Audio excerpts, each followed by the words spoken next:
Hello friend, Teachmint में आप सभी का स्वागत है। बीपीएससी प्रधान शिक्षक परीक्षा जो कि 22 दिसंबर 2022 को निर्धारित है, उसमें अब काफ़ी कम समय बचा है। इसी को ध्यान में रखकर हम लोग साइंस का रिवीजन क्लास चला रहे हैं और आज का हमारा 8वां रिवीजन क्लास है।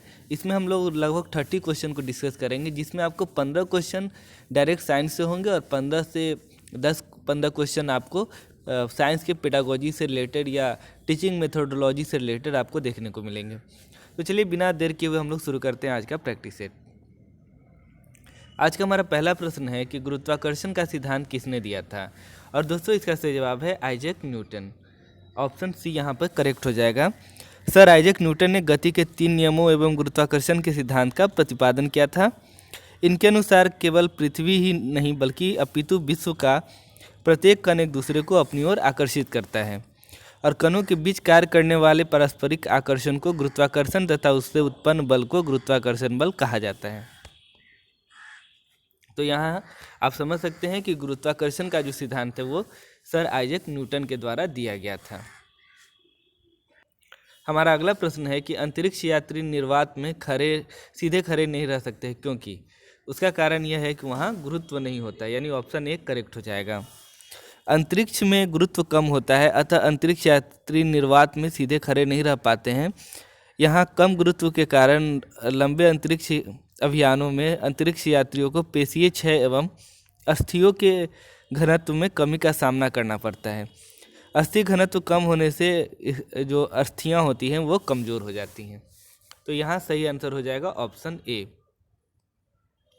हमारा नेक्स्ट क्वेश्चन है कि निम्न में से कौन सा कथन सही नहीं है, और इसमें से आपको सभी क्वेश्चन को पढ़ना है और उसके बाद बताना है कि इनमें से कौन सा आंसर आपको सही नहीं है।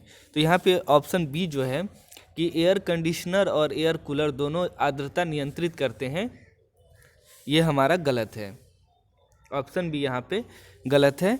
एयर कंडीशनर और एयर कूलर दोनों तापक्रम और वायु की गति नियंत्रित करते हैं, परंतु जहाँ एयर कंडीशनर आर्द्रता को भी नियंत्रित करता है वहीं एयर कूलर आर्द्रता को नियंत्रित नहीं करता है। तो यहाँ पे बी ऑप्शन हमारा सही आंसर हो जाएगा। नेक्स्ट है डेजर्ट कूलर द्वारा शीतलन किस पर आधारित है, यानी डेजर्ट कूलर आप देखते होंगे ये जो है वो शीतलन किस प्रक्रिया द्वारा करता है, और हमारे ऑप्शन आपको यहाँ दिख रहे होंगे और इसका सही जवाब होगा ऑप्शन सी, यानी कि वाष्पन शीतलन के द्वारा। डेजर्ट कूलर के वाष्पीकरण द्वारा वायु को शीतल करता है। जिस सतह पर वाष्पीकरण होता है वह ठंडी प्रतीत होती है, क्योंकि वाष्पीकरण हेतु गुप्त ऊष्मा की आवश्यकता होती है। इस कारण से यहाँ ऑप्शन सी करेक्ट हो जाएगा। नेक्स्ट है पूर्ण आंतरिक परावर्तन होता है जब प्रकाश जाता है। इसमें से आपको सही ऑप्शन का चुनाव करना है और इसका सही जवाब हो जाएगा ऑप्शन ए, हीरे से कांच में। जब प्रकाश की किरण किसी सघन माध्यम से विरल माध्यम में प्रवेश करती है, यानी कि डेंस मीडियम से रेयर मीडियम में प्रवेश करती है, तो आपतन कोण के क्रांतिक कोण से अधिक हो जाने पर अपवर्तित किरण सघन माध्यम में वापस लौट आती है, जिसे पूर्ण आंतरिक परावर्तन कहते हैं।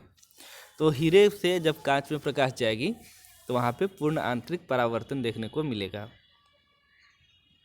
हमारा अगला प्रश्न है कि जब सितार और बांसुरी पर एक ही स्वर बजाया जाए तो उनमें उत्पन्न ध्वनि का भेद निम्नलिखित में से किसके अंतर के कारण किया जा सकता है, और इसका सही जवाब है ऑप्शन सी, यानी केवल ध्वनि गुणता यानी क्वालिटी ऑफ साउंड के कारण। यदि सितार और बांसुरी एक ही धुन पर बजाई जाए तो उसमें तारत्व और प्रबलता पैदा हो जाती है, अतः उसको पहचानने का एकमात्र स्रोत उसकी ध्वनि गुणता या क्वालिटी है। नेक्स्ट है भूस्थैतिक स्थिति क्या है, और इसका सही जवाब है ऑप्शन सी, यानी कि जब कोई पदार्थ पृथ्वी के चारों ओर पृथ्वी की गति के समानुपाती उस गति से चलता है कि वह पृथ्वी पर स्थित किसी स्थान से निश्चित दूरी पर होता है। यानी जैसे जैसे पृथ्वी घूमती है उसी स्पीड से उसी के साथ वह भी ऑब्जेक्ट घूमता है, तो उसके कारण किसी भी दूरी से देखने पर वो वहीं पर स्थिर मालूम पड़ता है। जैसे अगर आप यहाँ पर देखें तो मान लीजिए कि यहाँ पृथ्वी है और यहाँ पर कोई एक छोटा सा ग्रह है जो कि समय के साथ वो फिर जैसे जैसे पृथ्वी घूम रही है वो भी उसके साथ साथ घूम रहा है। अगर मान लीजिए जब पृथ्वी यहाँ थी तो उसके साथ यहाँ था, और जब घूमते घूमते पृथ्वी यहाँ पर पहुँची यानी रोटेट कर रही है तो वो भी यहाँ पर चला जा रहा है, तो इसको हम लोग बोलते हैं भूस्थैतिक स्थिति। नेक्स्ट है KMnO4 यानी कि पोटेशियम परमैंगनेट में Mn की ऑक्सीकरण या ऑक्सीडेशन नंबर क्या होगा? और यहाँ पे सही जवाब हो जाएगा ऑप्शन सी यानी कि +7। आप इसको निकाल सकते हैं। ऑक्सीकरण निकालने के लिए क्या करना होगा कि आपको सभी का ऑक्सीकरण संख्या जो ज्ञात है वो लिख करके और जो नहीं दिया हुआ है उसको आपको निकालना होगा। जैसे कि आप जानते हैं पोटेशियम का ऑक्सीकरण संख्या होता है 1, जैसे 1 गुने 1 प्लस Mn का आपको निकालना है तो उसको x मान लीजिए, और प्लस O का होता है ऑक्सीजन का -2, तो ये हो जाएगा -2 × 4 क्योंकि ऑक्सीजन के 4 परमाणु हैं, और इक्वल टू आप 0 कर लें, और इसको जब सॉल्व आप करेंगे तो आपको +7 प्राप्त हो जाएगा। हमारा नेक्स्ट क्वेश्चन है प्रथम विश्व युद्ध में निम्नलिखित में से किस एक का रासायनिक आयुध के रूप में प्रयोग किया गया था? और इसका सही जवाब है ऑप्शन ए।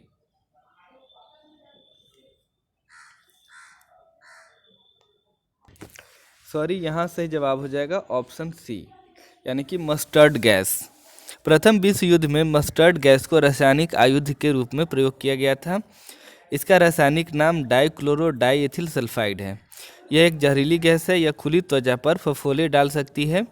शुद्ध मस्टर्ड गैस कमरे के तापमान पर एक रंगहीन गाढ़ा और चिपचिपा द्रव होता है।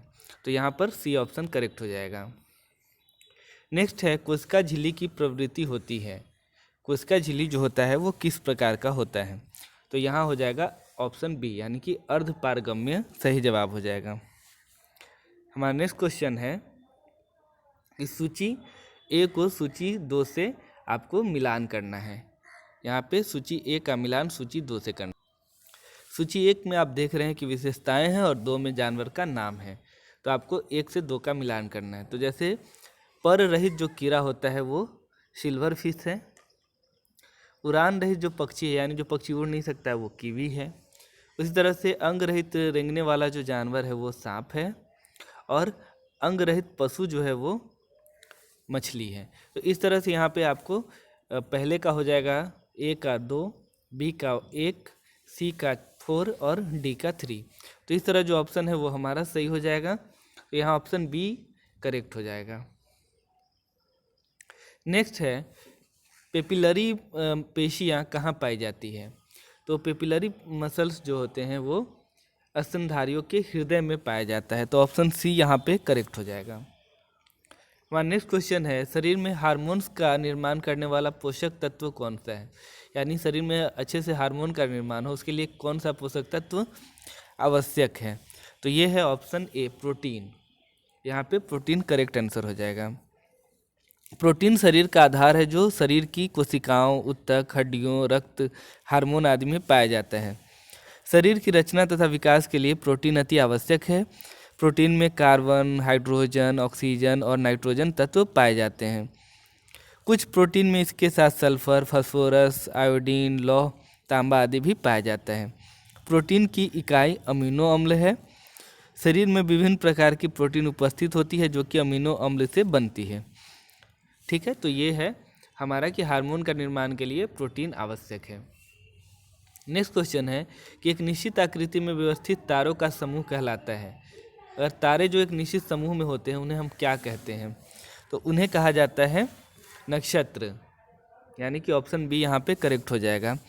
तारों का ऐसा समूह जिसकी कोई निश्चित आकृति होती है उसे तारामंडल अथवा नक्षत्र या कॉन्स्टलेशन कहलाता है। उदाहरण सप्तर्षि तारामंडल की आकृति एक चम्मच के समान है।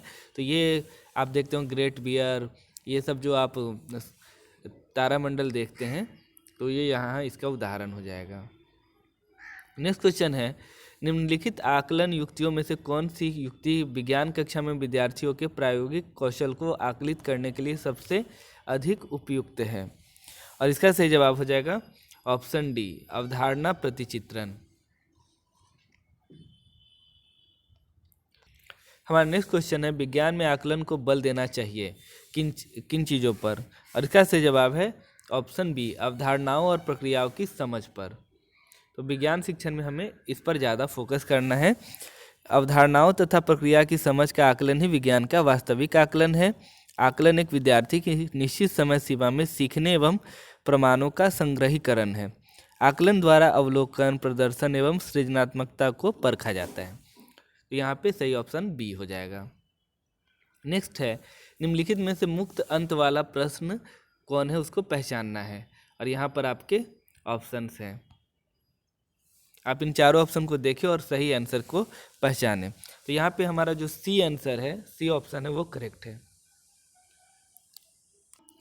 सॉरी, यहाँ सी का मतलब ऑप्शन सी था, जो कि केवल ए, यानी कि अगर हमारे शरीर में मांसपेशियां न हो तो हमें किन समस्याओं का सामना करना होगा, ये एक मुक्त अंत वाला प्रश्न है।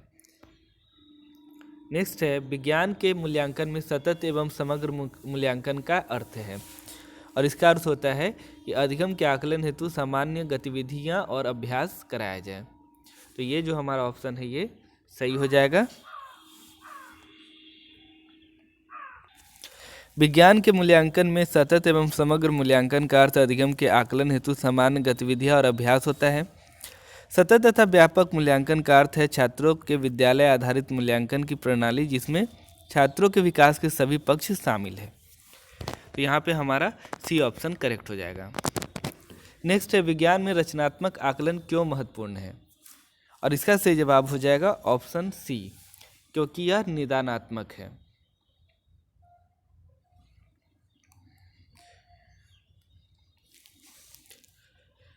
विज्ञान शिक्षा में रचनात्मक मूल्यांकन बहुत महत्वपूर्ण है। इस मूल्यांकन के द्वारा अधिगम की प्रगति का आकलन किया जाता है। यह एक निदानात्मक आकलन है, जिसमें जो बच्चा असफल हो रहा है उसकी असफलताओं के कारणों को ढूंढकर उपचारात्मक शिक्षण प्रदान किया जाता है।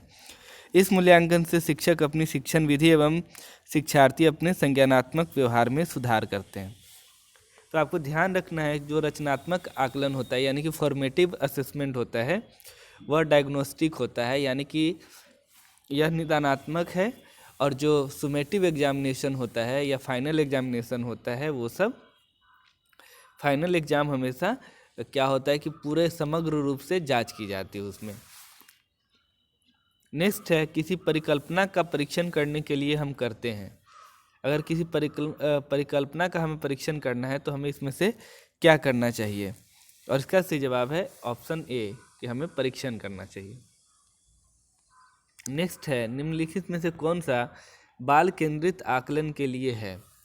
जो हम बाल केंद्रित अगर आकलन करना चाहते हैं तो इसमें से हमें किन चीज़ों पर ध्यान देना होगा। पोर्टफोलियो, अवधारणा मानचित्रण, पेपर पेंसिल परीक्षण, जर्नल लिखना। इसमें से कौन सा ऑप्शन सही हो जाएगा। और इसका सही जवाब है ऑप्शन ए, यानी ए, बी और डी। पोर्टफोलियो, उसके बाद अवधारणा मानचित्रण और जर्नल लिखना। तो यहाँ पे ऑप्शन ए जो है, ए, बी और डी, वो करेक्ट हो जाएगा।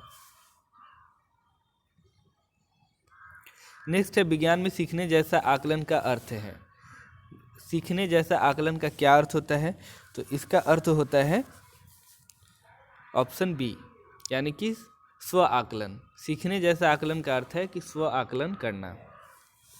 विज्ञान में सीखने जैसे आकलन का अर्थ स्व आकलन है। आकलन एक व्यापक शब्द है। इसमें एक विद्यार्थी के कौशल, ज्ञान, योग्यताओं, उदाहरण के लिए क्या बच्चा समूह में मार्गदर्शक के रूप में उभर रहा है, आवृत्तियों आदि गुणों के बारे में सही प्रकार की औपचारिक एवं अनौपचारिक जानकारी शामिल होती है। तो ये हमारा यहाँ पे सही आंसर हो जाएगा। हमारा नेक्स्ट क्वेश्चन है, बच्चे के अपने क्षेत्र के लोगों में वायु प्रदूषण के स्रोत की जागरूकता का सर्वे का संचालन करना है। निम्नलिखित में से कौन सी संज्ञानात्मक प्रक्रिया उपयुक्त सीखने के उद्देश्य में रेखांकित क्रियापरक संचालन करना में सबसे अधिक संबंधित है। तो वो हो जाएगा ऑप्शन बी, यानी कि सृजन करना। तो यहाँ पे बच्चे के अपने क्षेत्र के लोगों में वायु प्रदूषण के स्रोत की जागरूकता का सर्वे का संचालन करना, रेखांकित शब्द में सृजन करना सबसे अधिक उपयुक्त होगा। तो यहाँ पे ऑप्शन बी करेक्ट हो जाएगा। हमारा नेक्स्ट क्वेश्चन है कि जब उच्चतर कक्षा में बच्चे शोध कार्य करते हैं तो शिक्षक को जिस मुख्य समस्या से जूझना पड़ता है वह क्या है। तो वो है आपको बच्चों को नकल करके विश्वकोशों एवं पुस्तकों से शब्दशः उतारने से रोकना एवं प्रभावी तरीके से उनका मार्गदर्शन करना। तो यहाँ पे ऑप्शन बी हमारा करेक्ट हो जाएगा। नेक्स्ट है पेंडुलम घड़ी तीव्र गति से चल सकती है किस ऋतु में? तो पेंडुलम घड़ी जो होती है वो शीत ऋतु में तेजी से चलती है। तो यहाँ पे ऑप्शन बी करेक्ट हो जाएगा। पेंडुलम घड़ी जो होती है वो शीतकाल में तेजी से चलती है क्योंकि इसका आवर्त पथ तथा आवर्त काल घट जाता है, जबकि ग्रीष्म काल में इसका आवर्त पथ तथा आवर्त काल बढ़ जाता है, जिसके फलस्वरूप पेंडुलम घड़ी ग्रीष्म काल में धीरे चलती है और वह सुस्त हो जाती है। जैसा कि हम जानते हैं कि शीत ऋतु में तापमान सामान्यतः कम रहता है, इस वजह से लोलक का आयाम घट जाता है और इससे घड़ी की आवृत्ति बढ़ जाती है, जिसके कारण घड़ी तीव्र हो जाती है। हमारा नेक्स्ट क्वेश्चन है कि पृथ्वी का पलायन वेग क्या है, एस्केप वेलोसिटी क्या है? तो वो है आपको 11.2 किलोमीटर प्रति सेकेंड, यानी 11.2 किलोमीटर प्रति सेकेंड के स्पीड से अगर कोई वस्तु चले तो वो पृथ्वी की कक्षा से बाहर जा सकती है। जैसा कि ज्ञात है चंद्रमा पर वायुमंडल नहीं है। इसका कारण यह है कि चंद्रमा का पलायन वेग बहुत कम है, इसलिए वहाँ से हाइड्रोजन जैसी हल्की गैस भी पलायन कर जाती है। पलायन वेग वह न्यूनतम वेग है जिसे किसी पिंड को ऊपर की ओर फेंके जाने पर वह उस पिंड के गुरुत्वीय क्षेत्र को पार कर जाती है। तो यहाँ पे हमारा सही आंसर हो जाएगा ऑप्शन डी, यानी कि 11.2 किलोमीटर प्रति सेकेंड। नेक्स्ट है कोई पिंड ऊष्मा का सबसे अधिक अवशोषण करता है जब वह हो। अगर किस टाइप का पिंड जो है वो ऊष्मा को सबसे ज़्यादा सोखेगा, तो अगर वह काला और खुरदुरा है तो वह सबसे अधिक ऊष्मा का यानी कि गर्मी का हीट को ऑब्जर्व करेगा। इसीलिए कहा जाता है कि गर्मी के समय में हमें श्वेत कपड़ा या सादा कपड़ा पहनना चाहिए, क्योंकि वाइट कलर सबसे ज़्यादा हीट को रिफ्लेक्ट करता है, जबकि ब्लैक कलर सबसे ज़्यादा ऊष्मा को अवशोषित करता है। तो यहाँ पर ये चीज़ आप देखने को मिलता है। नेक्स्ट क्वेश्चन है कि इंजन रेडिएटर में ताप का संचरण होगा कैसे? और इसका सही जवाब हो जाएगा ऑप्शन डी, चालन एवं संवहन द्वारा। इंजन रेडिएटर में ताप संचरण चालन व संवहन द्वारा होगा। वह प्रक्रिया जिसमें बिना स्थान परिवर्तन किए ही पदार्थ के तप्त कण अपनी ऊष्मा बगल वाले कणों को दे देते हैं और पूरी वस्तु गर्म हो जाती है, उसे चालन कहते हैं। ठोसों में चालन प्रक्रिया होती है, जबकि संवहन विधि में द्रव एवं गैस के कण गर्म भाग से ऊष्मा लेकर स्वयं हल्के होकर ऊपर उठते हैं तथा ठंडे भाग की ओर चले जाते हैं। इसका स्थान लेने के लिए पुनः ठंडे भाग के कण नीचे आ जाते हैं। तो यानी चालन में कण आगे नहीं जाते हैं, केवल ऊष्मा को ट्रांसफ़र कर दिया जाता है, जबकि संवहन में गैस या द्रव के जो कण होते हैं वो एक दूसरे के जगह पे चले जाते हैं। तो यहाँ पे चालन और संवहन दोनों आंसर करेक्ट हो जाएगा। हमारा नेक्स्ट क्वेश्चन है कि पूर्ण सूर्य ग्रहण के दौरान सूर्य को सीधे देखने से आँख में अपरिवर्तनीय क्षति पहुँचती है। रेटिना का जलना सूर्य की किरणों के निम्न घटकों में से किस एक के कारण होता है? यानी हमें कहा जाता है कि सूर्य ग्रहण के दौरान हम सूर्य को या चंद्र ऐसा नहीं देखना चाहिए। तो उसका कारण क्या है? तो उसका कारण यह है कि अल्ट्रावायलेट प्रकाश यानी कि जो परावैंगनिक किरणें होती हैं वो इसका मुख्य कारण है, जिसके कारण हमारे आँख में अपरिवर्तनीय क्षति हो सकता है।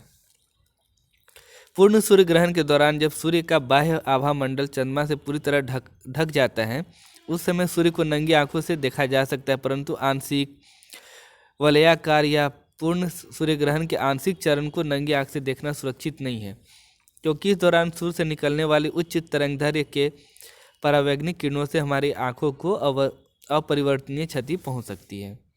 तो ये यहाँ पे सही आंसर हो जाएगा।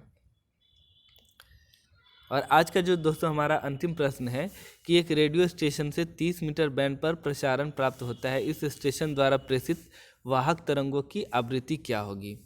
यदि 30 मीटर बैंड पर कोई रेडियो से ब्रॉडकास्ट हो रहा है तो उसमें जो तरंग होंगे, वेव होंगे, उसका आवृत्ति फ्रीक्वेंसी कितना होगा? और इसका सही जवाब है ऑप्शन सी, यानी कि 10 मेगाहर्ज। यहाँ पे 10 मेगाहर्ज जो है यहाँ पर हो जाएगा, क्योंकि n बराबर होता है, हम जानते हैं कि n इक्वल टू होता है c बाई l। तो यहाँ पे इसको अगर c यहाँ पर हो गया स्पीड ऑफ लाइट, यानी 3 × 10⁸, और यहाँ पर l आपको दिया हुआ है 30। तो इसको आप सॉल्व करेंगे तो यहाँ पे 10 मेगाहर्ज आपको प्राप्त हो जाएगा। तो दोस्तों ये था आज का हमारा प्रैक्टिस सेट। उम्मीद है आपको अच्छा लगा होगा। आप हमें कमेंट में बताएं कि और हम इसमें क्या बेहतर कर सकते हैं या आप किन अन्य चीज़ों पर वीडियो चाहते हैं। Thank you very much.